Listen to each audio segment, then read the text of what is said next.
నమస్కారం సిటీ వార్తలకు స్వాగతం ముందుగా ముఖ్యాంశాలు తాము ఎన్నికలకు సిద్ధం అంటుంటే టీడీపీ రా కదలిరా అంటుంది షర్మిల వ్యాఖ్యలు పట్టించుకోవాల్సిన అవసరం లేదు మంత్రులు అంబటి రజని వ్యాఖ్యలు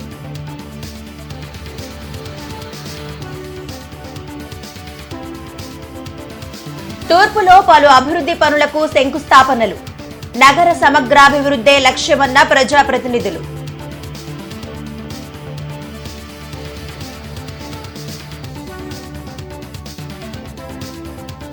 తూర్పులో జేహో బీసీ కార్యక్రమం సీఎం జగన్ బీసీలకు నమ్మక ద్రోహం చేశారన్న నసీర్ అహ్మద్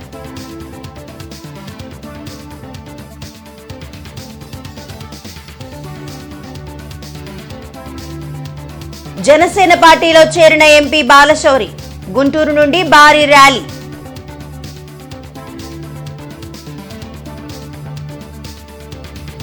చంద్రబాబు పవన్ కళ్యాణ్ భేటీ సీట్ల కోసమో నోట్ల కోసమో అర్థం కావడం లేదని మంత్రి అంబటి రాంబాబు అన్నారు.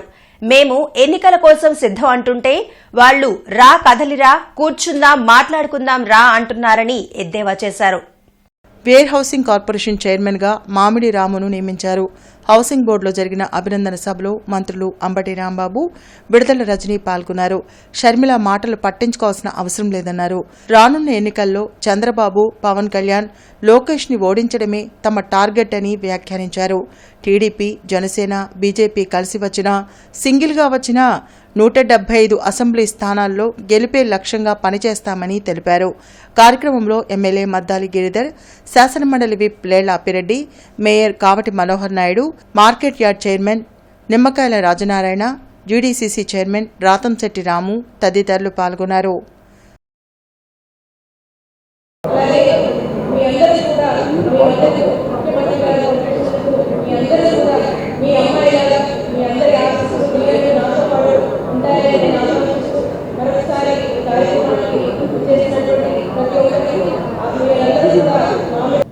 అద్భుతమైన ప్రజాదరణ జగన్మోహన్ రెడ్డి ఉంది. పేద ప్రజల గుండెల్లో గుడి కట్టుబడుతున్నారు జగన్మోహన్ రెడ్డి వారి సత్యమని ఆలోచిస్తున్నాం.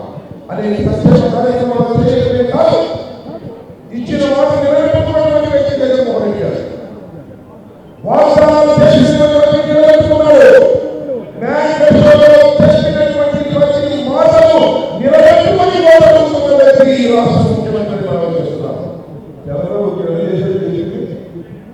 గవర్నమెంట్ ఉన్నది చేసేదా, రైతు ఉన్నది చేసేదా, కావులు చేసేదా, ఏ ఒకటి మాయమాటలో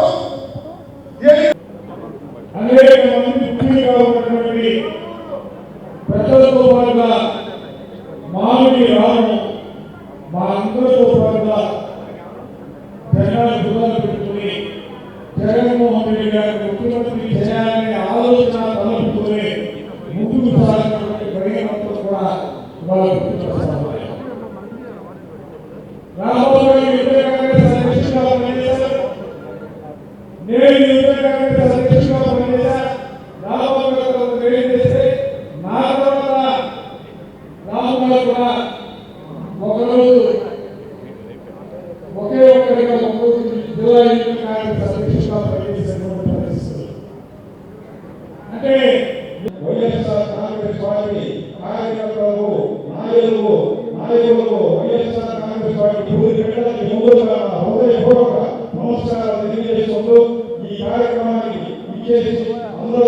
అందరూ కూడా నా మిత్రులు ఈ విధంగా ఈ కార్యక్రమాన్ని ఏర్పాటు చేసినందుకు వాళ్ళందరికీ కూడా నా హృదయపూర్వక శుభాకాంక్షలు తెలియజేసుకుంటూ అలానే డాక్టర్ మాణిక్య కూడా ఏదో పనిలో వలన ముందుగానే వచ్చి ఆయన మాట్లాడి వెళ్ళిపోవడం జరిగింది. పార్టీలకు ప్రాంతాలకు అతీతంగా నగర సమగ్ర అభివృద్ధికి అధికారులు ప్రజాప్రతినిధులు కృషి చేస్తున్నారని నగర మేయర్ కావటి శివనాగ మనోహర్ నాయుడు అన్నారు. మణిపురం వంతెన నుండి జాతీయ రహదారిపై జంక్షన్ వరకు 3.5 కిలోమీటర్ల బీటీ రోడ్ నిర్మాణానికి 3 కోట్ల రూపాయల అంచనా వ్యయంతో చేపట్టనున్న పనులకు వారు శంకుస్థాపన చేశారు. మంగళదాస్ నగర్ వద్ద కమిషనర్ కీర్తి చేకూరి ఎమ్మెల్యే మహ్మద్ ముస్తఫాలతో కలిసి మేయర్ రోడ్ నిర్మాణ పనులకు శంకుస్థాపన చేశారు. బీటీ రోడ్ను 15 రోజుల గడువులోగా పూర్తి చేసేలా చర్యలు చేపట్టినట్లు తెలిపారు. నగరంలోని 57వ డివిజన్లో ఒక్కో డివిజన్కు 12 కోట్లకు పైగా విలువైన అభివృద్ది పనులు చేపట్టామన్నారు. రానున్న కాలంలో నగరాన్ని మరింతగా అభివృద్ది పదంలో నిలిచేలా కృషి చేస్తామని తెలిపారు. ఎమ్మెల్యే మహ్మద్ ముస్తఫా మాట్లాడుతూ గత పాలకులు నిర్లక్ష్యం చేసిన మౌలిక వస్తువులను ప్రస్తుతం ప్రభుత్వంలోనే చేపట్టడం జరిగిందన్నారు. కమిషనర్ కీర్తి చేకూరి మాట్లాడుతూ నగర ప్రజలు ఎన్నో ఏళ్ల నుండి ప్రధాన రహదారుల్లో గుంతల వలన ఇబ్బందులు పడుతున్నారని, వారికి శాశ్వత పరిష్కారం లభించిందన్నారు. కార్యక్రమంలో SC Sundar Ramireddy, EE Koteswararao, YCP సమన్వయకర్త నూరి ఫాతిమా తదితరులు పాల్గొన్నారు. మరి బీటీ రోడ్డు నిర్మాణం చేయాలని చెప్పేసి అంచనాలు తయారు చేయడం జరిగింది. వారి అంచనాలు టెండర్లు ప్రక్రియ పూర్తయిపోయి ఈరోజు పని ప్రారంభోత్సవానికి మరి శంకుస్థాపన కార్యక్రమాన్ని కూడా నిర్వహించడం కూడా జరిగింది. మా ముఖ్యమంత్రి జగన్మోహన్ రెడ్డి గారి యొక్క నేతృత్వంలో, అదేవిధంగా మా శాసనసభ్యులు ముస్తఫా గారి యొక్క నాయకత్వంలో, అదేవిధంగా కమిషనర్ గారు, నేను, మేమందరం కూడా గుంటూరు నగరాన్ని అభివృద్ధి పదవులో ముందుకు తీసుకెళ్తున్నామని చెప్పేసి కూడా మేము చాలా గర్వంగా మేము చెప్తా ఉన్నాం. కూడా స్టార్ట్ చేయబోతున్నాం. అలాగే సిటీ మొత్తం చూసుకున్నా సరే 12 కోట్లు శాంక్షన్ అయింది. అందులో మన మేజర్ ఆర్ఎన్బి రోడ్స్ అన్నీ కూడా టేకప్ చేయబోతున్నాం. నగరపాలక సంస్థ కింద వచ్చిన ఫండ్స్ నుంచి అందులో ఈ రోడ్స్ అన్నీ కూడా క్వాలిటీగా రోడ్స్ అన్ని టేకప్ చేసి ప్రజలకు ఎటువంటి ఇబ్బందులు లేకుండా, ఎక్కడ కూడా ఎటువంటి సమస్యలు లేకుండా త్వరగా ఈ వర్క్స్ కంప్లీట్ చేస్తామని చెప్తున్నాము. ఇందులో భాగంగా రేపు కూడా నందివెల్ కూడా స్టార్ట్ చేయడం జరుగుతుంది. సిమిలర్లీ అదర్ ఏరియాస్లో కూడా సుమారుగా వర్క్స్ ఉన్నాయి, అవి కూడా స్టార్ట్ చేయడం జరుగుతుంది. ఇంకా చిన్న చిన్న పనులున్నా కూడా వెంటనే మేయర్ గారు, కమిషనర్ గారు, మరి కార్పొరేటర్ అందరూ కూడా కలిసికట్టుగా పనిచేసి ఈ జిల్లాలో కాదు రాష్ట్రంలోనే నెంబర్ 1గా మనం చేయాలనేది చెందాలని చెప్పేసి ఆశయం. ఆ ఆశయంతోనే ఈ గుంటూరు నగరానికి మన ఒక భారతదేశంలోనే మంచి రికార్డుగా మనం అందరినీ పిలిపించి సన్మానించడం జరిగింది. కాబట్టి ప్రజలు స్పందించాలి, ప్రజలందరూ కలిసిమెలిసి ఈ నగరాన్ని బాగు చేసే ప్రయత్నం చేయాలని కోరుకుంటూ మా ప్రధానమైన రహదారులన్నీ కంప్లీట్ చేసి చూపిస్తాము. 2.5 సంవత్సరాలు మనం కరోనాలో ఇబ్బంది పడ్డాం. దాని తర్వాత వచ్చిన తర్వాత ప్రతి ఒక్కరు డెవలప్మెంట్ చేసుకుంటూ వచ్చాము. మేజర్గా గుంటూరులో ఉన్నవి ఏంటంటే టైలెంట్ పాయింట్స్ వరకు వాటర్ రాకపోవడం, అవి కూడా ప్రతి ఒక్కరికి చేరే విధంగా వాటర్ సప్లై అనేది ఉంటుంది. రానున్న రోజుల్లో ప్రతి ఒక్కళ్ళు కూడా గుర్తుపెట్టుకోండి, సంక్షేమం అభివృద్ధి ఎవరి వల్ల జరుగుతుంది అనేది ఒక ఆలోచన చేస్తే జగన్మోహన్ రెడ్డి గారు ఒక్కళ్ళే గుర్తొస్తారు. రానున్న రోజుల్లో ప్రజలందరూ జగన్మోహన్ రెడ్డి గారిని సీఎం చేసుకోవడానికి, అలాగే గుంటూరు తూర్పులో వైఎస్ఆర్సీపీ జెండా భారీ మెజార్టీతో గెలిపించుకోవాల్సిందిగా కోరుకుంటున్నాను. Thank you. తూర్పు నియోజకవర్గ జయహో బీసీ సమావేశం బీసీ నాయకులు వేములకొండ శ్రీనివాస్ ఆధ్వర్యంలో తెలుగుదేశం పార్టీ కార్యాలయంలో జరిగింది. టీడీపీ బీసీ నాయకులతో జరిగిన సమావేశంలో తూర్పు నియోజకవర్గ ఇన్ఛార్జ్ నసీర్ అహ్మద్ పాల్గొన్నారు. గత టీడీపీ ప్రభుత్వంలో బీసీల హక్కు రాజ్యాధికారం దిశగా పనిచేస్తే జగన్ బీసీల హక్కులను కాలరాశారని ఆరోపించారు. బీసీలకు రావాల్సిన రాజ్యాధికారాన్ని జగన్ తొంగలో తొక్కారన్నారు. టీడీపీ సంక్షేమ పథకాలను అందించి బీసీల అభివృద్ధికి కృషి చేస్తే నవరత్నాల పేరుతో వైసీపీ బీసీలను మోసం చేసిందన్నారు. రానున్న రోజుల్లో బీసీల అభ్యున్నతే లక్ష్యంగా టీడీపీ పనిచేస్తుందన్నారు. స్థానిక సంస్థల్లో 16,800 మంది రాజ్యాధికారిని కోల్పోయి క్షేత్రస్థాయిలో బీసీలకు ప్రాముఖ్యత తగ్గినటువంటి పరిస్థితులు కనిపిస్తూ ఉన్నాయి. ఒక పక్కనేమో బీసీలు నాకు వెన్నెముకలు అంటున్నటువంటి జగన్మోహన్ రెడ్డి గారు క్షేత్రస్థాయిలో బీసీలకు రావాల్సినటువంటి రాజ్యాధికారాన్ని దొంగలో తొక్కినటువంటి పరిస్థితులు. అంతేకాకుండా ఈరోజు చూస్తూ ఉన్నాం, సంక్షేమ కార్యక్రమాల్లో గత ప్రభుత్వంలో బీసీలకు పనిముట్లు ఇచ్చేటువంటి ఆదరణ కార్యక్రమం కానీ, విదేశీ విద్య ద్వారా బీసీలను ప్రపంచ దేశాల్లో చదువుకునేటువంటి అవకాశాలు కల్పించేటువంటి క్రమంలో కానీ, అలాగే బీసీలకు రుణాలు ఇచ్చేటువంటి కార్యక్రమం కానీ, బీసీ సప్లాన్ను అన్ని వర్గాల బీసీలకు అందించి వారి అభ్యున్నతికి పాటుపడేటువంటి కార్యక్రమాన్ని గత ప్రభుత్వంలో చేస్తే ఈరోజు అన్ని కార్యక్రమాలను కూడా మూతవేసి ఈరోజు కేవలం నవరత్నాల పేరుతో బీసీలను నయవంచన చేస్తున్నటువంటి పరిస్థితులు మనందరం కూడా చూస్తూ ఉన్నాం. గౌడ, వేవర్సు, అదేవిధంగా శెట్టి బలిజ, ఏదైతే కృష్ణ బలిజ, అదేవిధంగా ముదిరాజులు ఈ కార్యక్రమంలో అందరూ కూడా వచ్చారు. ఆ సందర్భంలో ఆయా కమ్యూనిటీని డిస్కషన్ చేసి రేపు ఏదైతే చంద్రబాబు నాయుడు గారు రేపు మేనిఫెస్టోలో పెట్టడానికి ముఖ్యంగా అన్ని విషయాలు చర్చించడం జరిగింది. ఆ సందర్భంలో ఏ రాజకీయ పార్టీ చేయలేనటువంటి వినూత్న పథకాన్ని బీసీల మీద దాడుల్ని రక్షణ చట్టం తీసుకువస్తున్నారు చంద్రబాబు నాయుడు గారు. రేపు ప్రభుత్వం రాగానే బీసీలకి ఎస్సీ ఎస్టీలకి ఎట్టయితే సంరక్షణ చట్టం ఉందో అదేవిధంగా బీసీ రక్షణ చట్టం తీసుకురావడం కూడా జరిగింది. ఎంపీ వల్లభనేని బాలశౌరి అట్టహాసంగా జనసేన పార్టీలో చేరారు. కృష్ణనగర్లోని బాలశౌరి కార్యాలయం నుండి జనసేన పార్టీ కేంద్ర కార్యాలయం వద్దకు భారీ ర్యాలీతో వెళ్లారు. ర్యాలీలో పెద్ద ఎత్తున జనసేన కార్యకర్తలు, అభిమానులు పాల్గొన్నారు. లాడ్జి సెంటర్లోని అంబేద్కర్ విగ్రహానికి పూలమాలలు వేసి నివాళులర్పించిన అనంతరం మంగళగిరిలోని జనసేన పార్టీ కార్యాలయంలో అధ్యక్షులు పవన్ కళ్యాణ్ సమక్షంలో పార్టీ కండువా కప్పుకొని బాలశౌరి పార్టీలో చేరారు. అమరావతి ఆంధ్ర క్యాపిటల్ అనేది అమరావతి ఇక్కడే ఉంటుంది, గుంటూరు విజయవాడ మధ్య, ఇది ఎక్కడికి పోదు అని చెప్పేసి మీరు చెప్తే మేము ఓట్లాడుకోవటానికి వెళ్ళి ప్రతి గ్రామంలో చెప్పాం కదా, అది మీరు చెప్పిన మాటే కదా. దీన్ని అబద్ధం అంటారమ్మా సార్, నిజం అంటారా చెప్పమని చెప్పేసి నేను జగన్ గారిని అడుగుతా ఉన్నాను. 100 కోట్ల రూపాయలు పెట్టి ఈ మధ్య ఒక స్టైల్ సిద్ధం అంట. నేను గుంటూరు నుంచి ఇక్కడికి వచ్చేలోపు దాదాపు ఒక 500 ఓడింగ్స్ చూసా.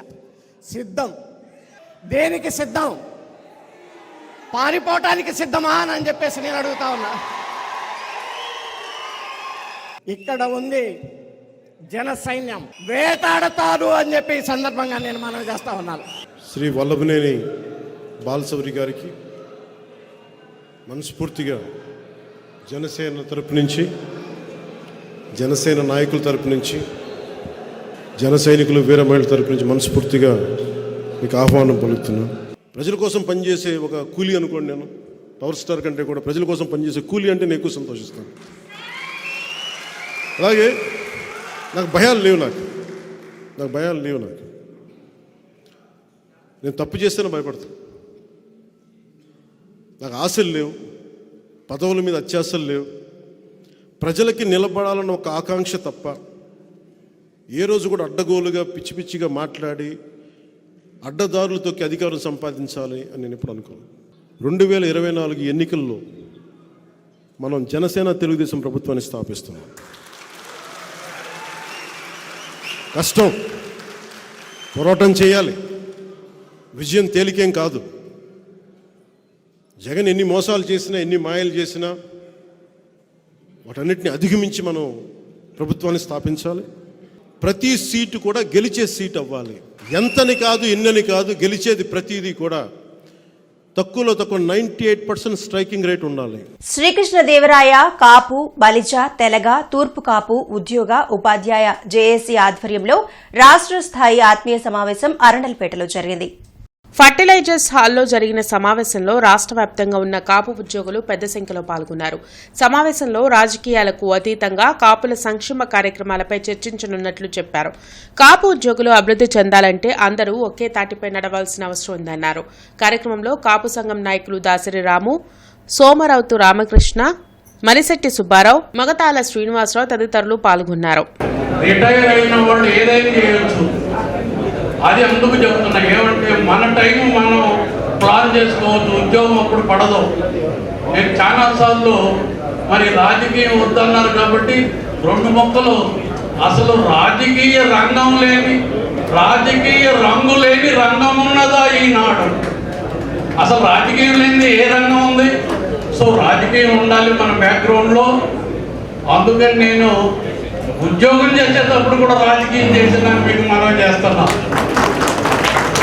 ఎందుకు రాజకీయం అంటే అది రాజకీయం కాదు, మనం ఎగ్జిస్ట్ అవడానికి ఒక రంగం ఉండాలి, అదే రాజకీయ రంగం. కేంద్ర ప్రభుత్వ తీరుకి నిరసనగా ఈ నెల 16న గ్రామీణ బంద్ పారిశ్రామిక సమ్మె చేపట్టనున్నట్లు కార్మిక, రైతు సంఘాల ఐక్యవేదిక తెలిపింది. వ్యవసాయం, పరిశ్రమలు, అటవీ సంపద, రవాణా, బ్యాంకులు, ఎల్ఐసి తదితర సంస్థలన్నింటినీ అదానీ, అంబానీలకు అప్పచెపుతుందని సంఘ నేతలు ప్రసాద్, దండా లక్ష్మీనారాయణ, అజయ్ కుమార్ తెలిపారు. స్వామినాథన్ కమిటీ సిఫారసులు అమలు చేయాలని వారు డిమాండ్ చేశారు. 16న జరిగే సమ్మెను జయప్రదం చేయాలని పిలుపునిచ్చారు. 16వ తేదీన పెద్ద ఎత్తున గ్రామీణ బంద్ చేయాలని, పారిశ్రామిక సమ్మె నిర్వహించాలని, తద్వారా కేంద్ర ప్రభుత్వం అనుసరిస్తున్నటువంటి రైతాంగ వ్యతిరేక, కార్మిక వ్యతిరేక, ప్రజా వ్యతిరేక విధానాలను నిరసించాలని ఈ కార్యక్రమాన్ని రూపొందించడం జరుగుతూ ఉంది. ఈ సమ్మెను విజయవంతం చేయడం ద్వారా కేంద్ర ప్రభుత్వం, నరేంద్ర మోడీ ప్రభుత్వం అధికారంలోకి వచ్చిన తర్వాత దాదాపు ఈ 10 సంవత్సరాల కాలంలో వారు చెప్పినటువంటి ఏ వాగ్దానాన్ని అమలు చేయలేదు. ఈ రాష్ట్రంలో అధికారంలో ఉండేటువంటి వైఎస్ఆర్ పార్టీ, జగన్మోహన్ రెడ్డి 3 ముక్కలాట ఆడుతున్నాడు ఈ రాష్ట్ర ప్రజానీకాన్ని మోసం చేస్తూ. అదే సందర్భంలో ట్రాన్స్పోర్ట్ రంగానికి సంబంధించి కూడా హిట్ అండ్ రన్ పేరుతో చిన్న చిన్న పొరపాట్లు చేసిన వాళ్ళను కూడా పర్మనెంట్ శిక్షలు విధిస్తూ కనీసం ట్రాన్స్పోర్ట్ కార్మికులకు ఎటువంటి రక్షణ లేకుండా చేసే చట్టాలను వ్యతిరేకిస్తూ జరిగే ఈ సమ్మెలో కార్మికులు, రైతులు పెద్ద సంఖ్యలో పాల్గొని జయప్రదం చేయాలని, అదేవిధంగా కేంద్ర ప్రభుత్వం ప్రకృతి వనరులను, అదేవిధంగా సహజ వనరులన్నింటినీ కార్పొరేట్లకు అన్నిటి దోచిపెడుతుంది. కాబట్టి ఈ విధానాలకు వ్యతిరేకంగా జరిగే సమ్మెలో ప్రజలందరూ పాల్గొని దేశ సంపదను కాపాడుకునే విధంగా బీజేపీ అనుసరిస్తున్న ప్రజా వ్యతిరేక, కార్మిక, రైతాంగ వ్యతిరేక విధానాలను తిప్పికొట్టే విధంగా అందరూ కృషి చేయాలని చెప్పేసి ఈ సమ్మె సందర్భంగా విజ్ఞప్తి చేస్తున్నాం. వరల్డ్ క్యాన్సర్ డే సందర్భంగా American oncology institute LVR club లో ఉచిత వైద్య శిబిరాన్ని నిర్వహించింది. డాక్టర్ సౌమ్య నర్సింగ్ స్టాఫ్ తో కలిసి వ్యాధి నిర్ధారణ పరీక్షలు నిర్వహించారు. క్యాన్సర్ వ్యాధి బారిన పడకుండా తీసుకోవాల్సిన జాగ్రత్తలు, ఆహార నియమాల గురించి వివరించారు. వైద్య శిబిరాన్ని American oncology institute manager Srinath పర్యవేక్షించారు.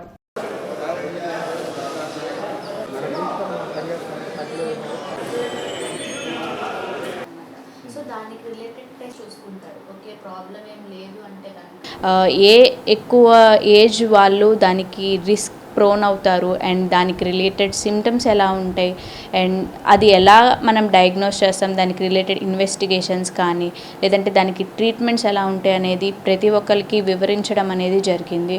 సో వాళ్ళకి ఉన్న డౌట్స్, వాళ్ళకు ఉన్న సందేహాలు కూడా ఆ క్యాన్సర్స్ ఎందుకు వస్తాయి అనేది, సో ఎలాంటి డైట్ కానీ లేదంటే ఎట్లాంటి లైఫ్ స్టైల్ అనేది ఈ జనరేషన్లో ఎట్లా ఉండాలనేది కూడా వాళ్ళకి వివరించడం జరుగుతుంది.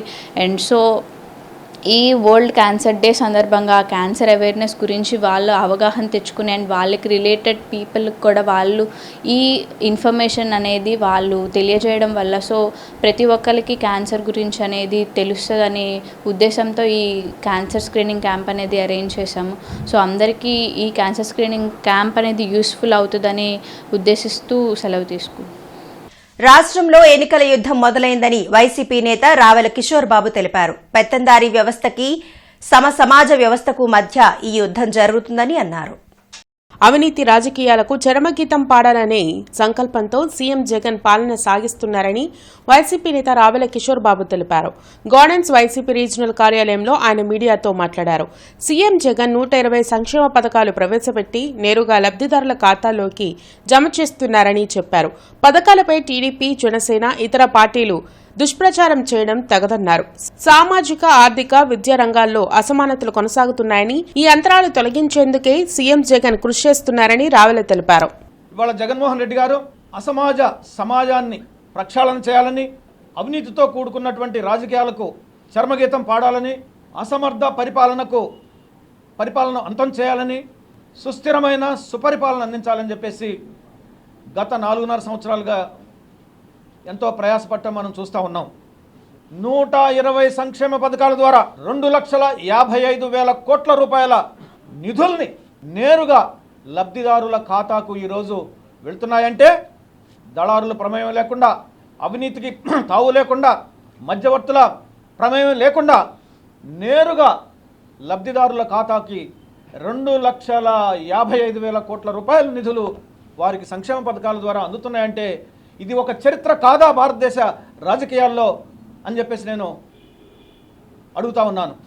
పేద ప్రజలకు వాళ్ళ జీవితాలు బాగుపడాలని, ఆర్థికంగా నిలబడాలని, ఆర్థిక స్వావలంబన సాధించాలని, ఇతరుల మీద ఆధారపడకుండా స్వతంత్రంగా నిలబడి సమాజంలో గర్వంగా తలెత్తుకుని తిరగాలి, ఆర్థికంగా పరిపుష్టి చెందాలని చెప్పేసి ఈరోజు జగన్మోహన్ రెడ్డి గారు చేస్తున్నటువంటి ఈ ప్రయత్నం ఏదైతే ఉందో దీన్ని మీద కాదంటారా? ఇది తప్పని కానీ, ఇది మంచి పద్ధతి కాదని కానీ చెప్పే ధైర్యం ప్రజలకు చెప్పే ధైర్యం మీకుందా అని చెప్పేసి నేను ఈ సందర్భంగా సవాల్ చేస్తా ఉన్నాను. ఆంధ్రప్రదేశ్ సంచార అర్ధ సంచార విముక్త జాతుల ఐక్యవేదిక రౌండ్ టేబుల్ సమావేశం అరండల్పేటలో జరిగింది. సంచార జాతుల రాజకీయ భవిష్యత్పై రౌండ్ టేబుల్ సమావేశంలో చర్చించారు. సంచార జాతులను రాజకీయ పార్టీలు ఓటు బ్యాంకుగా వినియోగించుకుంటున్నాయని, కానీ వారి అభివృద్ధికి ఎలాంటి కృషి చేయడం లేదన్నారు. రానున్న ఎన్నికల్లో సంచార జాతుల జనాభా నిష్పత్తి ప్రకారం సీట్లు కేటాయించాలని డిమాండ్ చేశారు. సంచార విముక్త జాతుల సంఘాలకు ప్రాధాన్యత ఇచ్చే పార్టీలకు తమ పూర్తి మద్దతు తెలియజేస్తామన్నారు. కార్యక్రమంలో సంచార జాతుల JAC convener Mallikarjunarao, S V Gopal, Lokeswararao, Srinivasarao తదితరులు పాల్గొన్నారు. రాబోయే ఎలక్షన్స్లో మా యొక్క జాతుల్ని ఏ రాజకీయ పార్టీ అయితే గుర్తించి మమ్మల్ని సానుకూలంగా మా యొక్క స్థితిగతులను మెరుగుపరచడం కోసంగా మా యొక్క డిమాండ్స్ని ఇంప్లిమెంటేషన్ చేస్తామని వాళ్ళ మేనిఫెస్టోలో పెడతారో అలాంటి పార్టీకి ఊకుమ్మడిగా మేము అన్ని రాజకీయ పార్టీల్లో ఉన్నటువంటి వాళ్ళందరం కూడా ఊకుమ్మడిగా రాజీనామా చేసి ఆ యొక్క రాజకీయ పార్టీకి మద్దతు తెలపడం కోసంగా ఈరోజు రాష్ట్ర వ్యాప్తంగా ఉన్నటువంటి ముఖ్యమైనటువంటి సంచార జాతుల్లో ముఖ్య రాష్ట్ర అధ్యక్షులతో కూడినటువంటి రౌండ్ టేబుల్ సమావేశాన్ని ఏర్పాటు చేయడం జరిగింది. గతంలో ఎన్నడూ లేని విధంగా సీఎం వైఎస్ జగన్ పాలనలో బీసీలకు అన్ని రంగాల్లో సముచిత స్థానం లభిస్తోందని పెదకూరపాడు ఎమ్మెల్యే నంబూరు శంకర్రావు అన్నారు. అమరావతి మండలం జూపూడి గ్రామానికి చెందిన బీసీ సోదరులు టీడీపీని వీడి వైఎస్ఆర్సీపీలోకి చేరారు. ఎమ్మెల్యే నంబూరు శంకర్రావు స్వయంగా వారికి కండువాలు కప్పి పార్టీలోకి ఆహ్వానించారు. ఈ సందర్భంగా ఎమ్మెల్యే నంబూరు శంకర్రావు మాట్లాడుతూ సీఎం వైఎస్ జగన్ పాలనలో అందరికీ సంక్షేమం, అభివృద్ధి ఫలాలు అందుతున్నాయన్నారు. బీసీ సోదరులకు రాజ్యాధికారం దక్కే దిశగా ఎన్నో పదవులు దక్కాయన్నారు. ఇప్పుడు నర్సరావుపేట ఎంపీ సీటు కూడా బీసీ అయిన అనిల్ కుమార్ యాదవ్కిచ్చి సీఎం జగన్ వారికి సముచిత స్థానం కల్పిస్తున్నారన్నారు. సీఎం జగన్ పాలనలో తమకు దక్కుతున్న ప్రాముఖ్యతతో ఎంతో మంది బీసీలు వైఎస్ఆర్సీపీలో చేరుతున్నారన్నారు. టీడీపీ పార్టీ నుంచి వైఎస్ఆర్ పార్టీలోకి చేరటం జరిగింది. చేరిన ప్రతి ఒక్కరు కూడా నాకు హృదయపూర్వక అభినందన తెలియజేస్తున్నాను. ప్రతి ఒక్కరికి మరి సంక్షేమ కార్యక్రమాలు, అభివృద్ధి కార్యక్రమాలు గత ప్రభుత్వంలో ఏమిచ్చారో మరి ఈ ప్రభుత్వంలో అందరికీ సంక్షేమ కార్యక్రమాలు అందిని వైఎస్ జగన్మోహన్ రెడ్డి గారు ఏదైతే చెప్పాడో అవన్నీ చేయడం జరిగింది. బీసీ సోదరులకు కూడా అందరికి కూడా పట్టాలు కానీ ఇవన్నీ కూడా సంక్షేమ కార్యక్రమాలు కానీ అన్నీ ఇవ్వటం జరిగింది. ఇళ్ల స్థలాలు ఇవన్నీ మరి వాళ్ళు వైఎస్ఆర్ పార్టీ నచ్చి మరి మన పార్టీలో చేరటం జరిగింది. ఇంకా చేరేవాళ్ళు ఉన్నారు. ఇక్కడ ఒకచోటే కాదు, అన్ని చోట్ల కూడా బీసీలు వైఎస్ఆర్ పార్టీలో చేరటం జరిగింది. అదిగాక మన ఎంపీ సీటు కూడా ఇక్కడ మనకి బీసీలకి ఇవ్వటం నిజంగా చాలా అదృష్టంగా భావిస్తున్నాం మనందరం కూడా. నగర శివారు గ్రామమైన గొడవర్రు గ్రామంలో rotary club of Guntur centennial president Kommalapati అధ్యక్షతన పలు సేవా కార్యక్రమాలు నిర్వహించారు. ఈ కార్యక్రమాలలో సంఘం డైరీ చైర్మన్ దూళిపాల నరేంద్ర కుమార్ మాట్లాడుతూ గత కొంతకాలంగా రోటరీ క్లబ్ గురించి తనకు బాగా అవగాహన ఉంది అని, కొమ్మాలపాటి ప్రెసిడెంట్గా సమాజానికి ఎన్నో సేవా కార్యక్రమాలు చేయడం అభినందనీయమని, ఇంత మంచి మనసున్న వ్యక్తులు సమాజానికి ఈ రోజుల్లో చాలా అవసరమని కొనియాడారు. ప్రెసిడెంట్ కొమ్మాలపాటి మాట్లాడుతూ మా క్లబ్ తరపున మరిన్ని సేవా కార్యక్రమాలు సమాజానికి అందిస్తామని అన్నారు. గ్రామంలో అమ్మవారి టెంపుల్కి కొంత ఫర్నిచర్ మరియు రామాలయ టెంపుల్కి ఫర్నిచర్ డొనేట్ చేశారు. ఈ కార్యక్రమంలో దాతలు G Amarayya, B Anil, club సభ్యులు, రాష్ట్రపతి అవార్డు గ్రహీత, క్లబ్ గౌరవ ఏజీ మద్దినేని సుధాకర్, ఈ రమణబాబు, ట్రెజరర్ శ్రవణ్, ఎం వీరయ్య, సిహెచ్ ఏడుకొండలు మరియు గ్రామ ప్రెసిడెంట్, గ్రామ పెద్దలు, ప్రజలు పెద్ద ఎత్తున పాల్గొన్నారు. లక్ష్మీపురం మెయిన్ రోడ్ త్యాగరాజస్వామి కళావేదికలో గాయత్రి మహిళా సంగీత సన్మండలి ఆధ్వర్యంలో ఫిబ్రవరి 3 నుండి 5వ తేదీ వరకు నిర్వహిస్తున్న సంగీత గురువు త్యాగ బ్రహ్మ 177వ ఆరాధన సంగీత మహోత్సవాలు నగరోత్సవం పంచరత్న గోష్ఠి గానం జరిగింది. కార్యక్రమానికి ముఖ్య అతిథిగా పాల్గొన్న డాక్టర్ ఎండివి రమణారావు మాట్లాడుతూ మన అయోధ్య రాముని ప్రతిష్ఠ జరిగిన ఈ సంవత్సరం త్యాగరాజ ఉత్సవాలు ఒక ప్రత్యేకతను సంతరించుకున్నాయన్నారు. గాయత్రి మహిళా సంగీత సన్మండలి అందరూ మహిళలు కలిసి ఇటువంటి కార్యక్రమాలు నిర్వహించడం ఎంతో అభినందనీయమన్నారు. సంస్థ వారు అతిథులను సత్కరించారు. నాగా వైష్ణవి, హరిచందన, హైదరాబాద్ వారి శాస్త్రీయ సంగీత కచేరీలు జరిగాయి.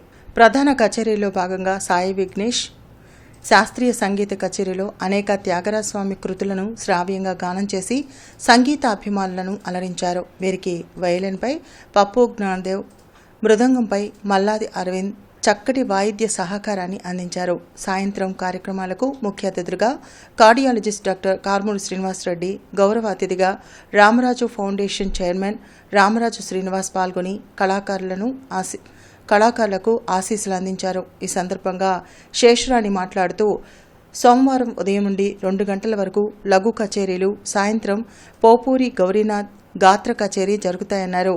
కార్యదర్శి ఏవి మంగాదేవి, ఉపాధ్యక్షులు డాక్టర్ ఎం రాజరాజేశ్వరి, మాధవపెద్ది మీనాక్షి, పాటిబండ లలితాదేవి, ఉప కార్యదర్శి ఎం మాధవీకృష్ణ, కోశాధికారి ఎం విజయలక్ష్మి కళాకారులను, అతిథులను సత్కరించి కార్యక్రమాలను పర్యవేక్షించారు. సద్గురు శ్రీ జాగబ్రహ్మ 177వ ఆరాధన సంగీత మహోత్సవాలు వైభవంగా నిన్న ప్రారంభమయ్యాయి. నిన్న ఉదయం స్థానిక విద్వాంసులందరూ గానం చేశారు. సాయంత్రం లతాంక సిస్టర్స్ కచేరీ, ప్రసంగం త్యాగరాజ విజయంపై డాక్టర్ వైఎస్ బాలసుబ్రహ్మణ్యం గారి కచేరీ ప్రసంగం జరిగింది. ఈరోజు పూజా కార్యక్రమం, అభిషేకం తర్వాత తిరుపతి ఉత్సవం జరుగుతోంది. ఇప్పుడు తర్వాత పంచరత్న గోష్ఠి గానం స్థానిక విద్వాంసులందరూ పాల్గొంటారు. తర్వాత నాగవైష్ణవి గాత్ర కచేరీ, తర్వాత హరిచంద్ర శ్రీధర్ గాత్ర కచేరీ, సాయి విఘ్నేష్ గాత్ర కచేరీలు ఈరోజు ఉన్నాయి. రేపు కూడా ఉదయం స్థానిక విద్వాంసులందరూ గానం చేస్తారు ఉదయం కార్యక్రమాల్లో. సాయంత్రము శ్రీ బ్రహ్మశ్రీ రామేశ్వర శర్మ గారితో త్యాగరాజ రామభక్తి సామ్రాజ్యం ప్రసంగం ఉన్నది కార్యక్రమం. తర్వాత 6:30కి శ్రీ పోపురి గౌరీనాథ్ గారి గాత్ర కచేరీ. ఈశ్వరీదేవి మఠం ఆస్థాన పీఠం పర్యటన నగరానికి చేరుకున్న సందర్భంగా అరండల్పేట విశ్వబ్రాహ్మణ సమాజం హాల్లో ప్రత్యేక సామూహిక పూజలు నిర్వహించారు. విశ్వబ్రాహ్మణ సేవా సంఘం ఆధ్వర్యంలో జరిగిన పూజల్లో మహిళలు పెద్ద సంఖ్యలో పాల్గొన్నారు. ఈ సందర్భంగా విశ్వబ్రాహ్మణ సంఘం అధ్యక్షులు పావులూరి హనుమంతరావు మాట్లాడుతూ శ్రీ శ్రీ వీరకుమారి స్వామి పర్యటనలో భాగంగా నగరానికి ఈశ్వరీదేవి ఆస్థాన పీఠం రావడం శుభపరిణామమన్నారు. ఈశ్వరి అమ్మవారి పీఠాన్ని దర్శించుకునే భాగ్యాన్ని కల్పించిన వీరకుమార స్వామికి ధన్యవాదాలు తెలిపారు. సామూహిక పూజల అనంతరం హోమం, ఆశీర్వచనం నిర్వహించినట్లు చెప్పారు. కార్యక్రమంలో గడ్డి శ్రీనివాసరావు తదితరులు పాల్గొన్నారు. వీరకుమార స్వామివారు పీఠాధిపతులు జగన్మాత ఈశ్వరీమాత పీఠం కందిమలాయపల్లి కడప జిల్లా నుంచి వారు అమ్మవారి పీఠ పర్యటన ఈ సంవత్సరంలో గత నెల 25వ తేదీన రాజంపేటలో జరిగింది. తదుపరి 2వ కార్యక్రమంలాగా ఈరోజు గుంటూరులో జరుగుతున్నటువంటి సందర్భం. 5వ తేదీన అద్భుతంగా అమ్మవారి ఆరాధన మహోత్సవాలు అయిపోయినటువంటి సందర్భంలో రాష్ట్రంలో ఉన్నటువంటి మహిళలందరూ కూడా అన్ని జిల్లాల నుంచి పెద్ద ఎత్తున తరలి కందిమలాయపల్లికి వచ్చి కార్యక్రమం నిర్వహించినటువంటి సందర్భాన్ని గుర్తు చేస్తూ అమ్మవారి పీఠం పర్యటన మన దగ్గర రావటం అంటే గొప్ప విశేషము. ప్రతి సోమవారం నిర్వహించే స్పందన కార్యక్రమం యథావిధిగా నిర్వహించబడుతుందని కమిషనర్ కీర్తి తెలిపారు. సచివాలయాల్లో ప్రతిరోజు మధ్యాహ్నం 3 గంటల నుండి 5 గంటల వరకు స్పందన జరుగుతుందని, స్థానికంగా పరిష్కారం కాని సమస్యలపై కమిషనర్కు అర్జీలు ఇవ్వవచ్చని తెలిపారు. సిటీ వార్తలు సమాప్తం. నమస్కారం.